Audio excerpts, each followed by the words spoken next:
Game 3 between the Vegas Golden Knights and the Colorado Avalanche has the hockey world completely stunned.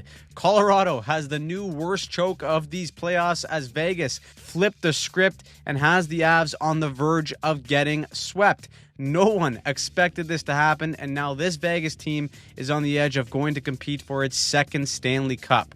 So what the hell happened in this game? How is the best team in the league getting exposed? And what does it mean for the rest of the series? Let's dive in and start with the big news coming into this one, and that is Cale Makar. The best defenseman in the world is back in the lineup for Colorado, which is huge. But will he be 100%? That is the question. So Vegas sees that and says, all right, we're bringing back our big dog as well. The captain, Mark Stone, the LTIR legend himself, is back in the lineup. So both teams are ready to rock now with no excuses. This was virtually a must-win for the Avalanche because the numbers when falling down in a series 0-3 essentially means it is all but over. So knowing that, they're the ones that come out hot. Let's head back to the drawing board here for a second. We've said it in our first two breakdowns of the series. The F3 in their positioning is crucial for these two teams because they're both so good on the transition. This is a bit tough here because it starts with a missed shot from the point from Vegas, so it's a tough bounce, but in an attempt to stay aggressive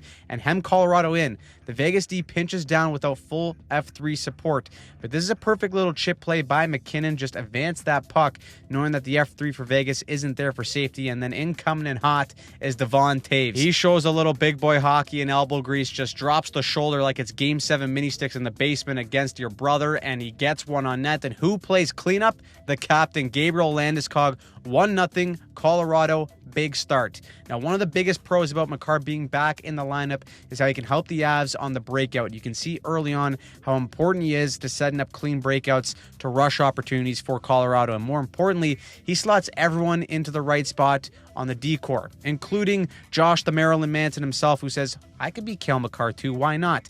Vegas has been aggressive and physical on the forecheck in this series, and so here they're going to send two at Manson. But these are the types of plays that you have to run as a forward to help out your D and just buy them that extra second of space.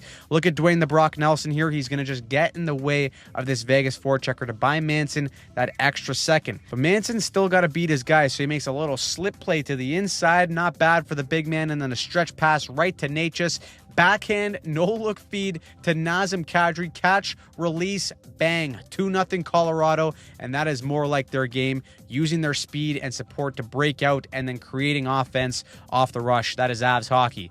This is a hot start and one they needed badly, but just over halfway through the first, Vegas is going to get on the power play where Pavel Dorofeev finds himself alone in front. He initially gets stopped, but then he cross-checks this into the net. Dorofeev on the doorstep again, cuts the lead to one. Oh, wait, no.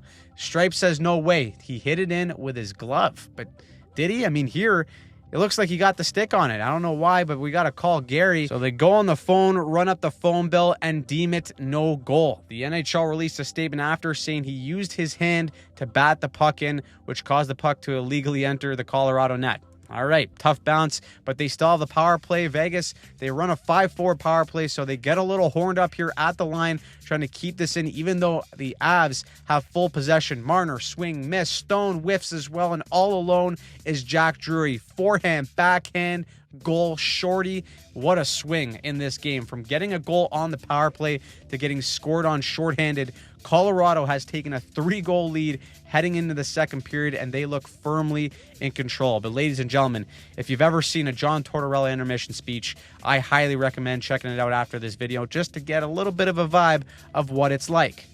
So fucking screw it on straight here! You mix in some of that with some Rod Brindamore slaps to wake the fellas up, you are certainly going to get a response. In Vegas, they come into the second on the power play. Now, one thing about Torts is he does like to keep things relatively simple, especially if they aren't working out. And so on this entry to start the period, this is what Vegas does. Usually, they do a drop-back entry to Eichel with speed, but considering the Avs are already there in their 3-1 PK formation at the line, Eichel decides he's not going to force it. He's just going to rim this puck around to get possession. It's a clean pickup by Vegas, and as the puck moves deeper towards the goal line, it causes the PK to sag.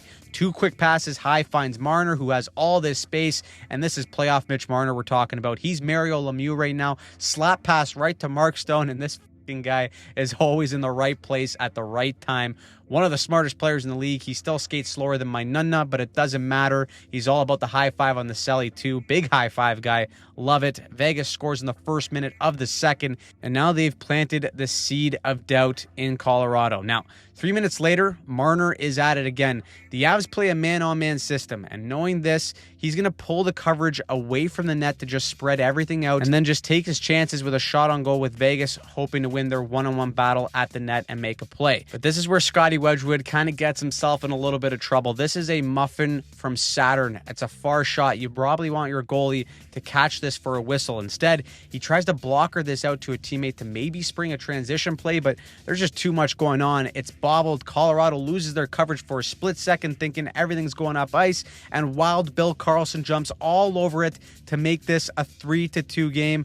That's one that Wedgwood wants back, and now the seed of doubt is really creeping in for Colorado. Then things go from bad to worse. Shea Theodore absolutely uncorks one, and it gets Nathan MacKinnon right in the side of the knee as he blocks a shot, and he just drops straight down. He is not okay. He can't even get up. So now not only are they staring down the barrel of blowing a 3-0 lead, but now their most dangerous forward can't even put weight on his leg, and it gets worse for Avs fans too. The next play, it usually starts for Vegas with a great defensive play and effort, and look at the support they have down low here. They outnumber Colorado, and again, that F3, if you can beat that pressure, you're going to get a good chance. Vegas makes a great poise play under pressure to break out. The D activates to beat the back pressure of Colorado, and away we go. On the rush, if you ain't cheating, you ain't trying. Look at Kolasar, a little accidentally on purpose. Shaquille O'Neal pick on Manson, trips him up and lets Korzak walk right in. That probably should be a penalty, but it's not. And then Kolasar is left all alone in front. He tips it home and scores to tie this game up, and Manson, rightfully so, is pissed off. He's looking at Stripes like, he tripped me. Where's the call? Ref tells him he didn't see a damn thing. Kolasar chirps him. It's the playoffs. You gotta love it. Vegas, after being down 3-0, scores 3 unanswered to tie the game going into the third period. The biggest concern, though, is MacKinnon. He was late coming back to the third. He tried to shift, and he just couldn't go. So now he's got the helpless feeling of watching Vegas do this from the bench. Vegas may not have the team speed of Colorado, but they play incredibly fast, and this is an example. Watch Hurdle here take off and build speed away from the puck, recognizing that the Avs forechecker is a bit too deep. Now with one pass, Vegas beats all 3 players up ice, and they use this little bump play to get it to Hurdle in full stride. Now he's got a speed advantage, and when that's the case, you can start dancing. Hurdle reminds Malinsky to be a gentleman. Keep his eyes up here, honey. He gets caught puck watching, inside out, backhand, and that is just filthy from the Teenage Mutant Ninja Hurdle. He gives Vegas the lead, and Nathan MacKinnon is in pure disgust on the bench. He's like, for the love of God. First, I get a stuffed Webkin for losing in the Olympics, and now I can't even help my team because the leg's fallen off. And when Vegas has a lead, this team just knows how to close out games. The neutral zone just clogs right up with their 1-2-2.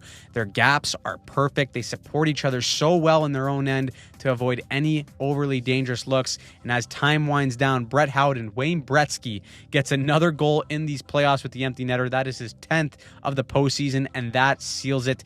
Vegas pulls off an unbelievable comeback, and Colorado suffers a demoralizing choke to go down 0-3 in this series. Now, the odds are certainly not in their favor. In 108 NHL seasons, no team has ever come back from a 3-0 series deficit in a conference final. Even more of a mind-bending stat, before Game 3 in Vegas, the Avalanche were 74-1 in franchise playoff history when leading by 3+ goals. Vegas, on the other hand, is dancing with destiny. The team made the playoffs with just 39 wins. They fired their coach just games before the postseason, and now they're just 1 win away from sweeping the President Trophy winners. Now, a few things here for the Avalanche. First, Cale Makar. He was back. They certainly look better with him in the lineup, but you can tell he is nowhere close to 100%. There were certain plays where you could sense the hesitancy in his game and certain pucks that were uncharacteristically fumbled, which you just never see. Second is Nathan MacKinnon. If by some miracle he is healthy enough to play in Game 4, ain't no way the dog is 100%. 5-on-5, the team has not been good enough, and even with those 2 guys healthy, it would have been difficult to crack through Vegas' defense. Without them healthy, it is almost impossible. The last thing is also the power play all regular season long, as fans were worried that this would bite them in the ass come playoffs, and now it is. It was never good in the regular season, and it's not good enough in this series. They went 0 for 4 in this game as Vegas just did such a good job of maintaining their box. When Colorado tried to make plays through the seams, they always got a stick on it, or they put their balls on the line to block one when needed. Any way you draw it up, the Avs are in trouble, and the only way out of it is to make NHL history. So, what surprised you? Who pissed you off about these games? Let me know in the comments down below. As always, I'm Anthony from Hockey Psychology. We do all the breakdowns on this channel, and if you want to see more just like this, check out any of the videos here and subscribe to the channel so that you don't miss a single thing.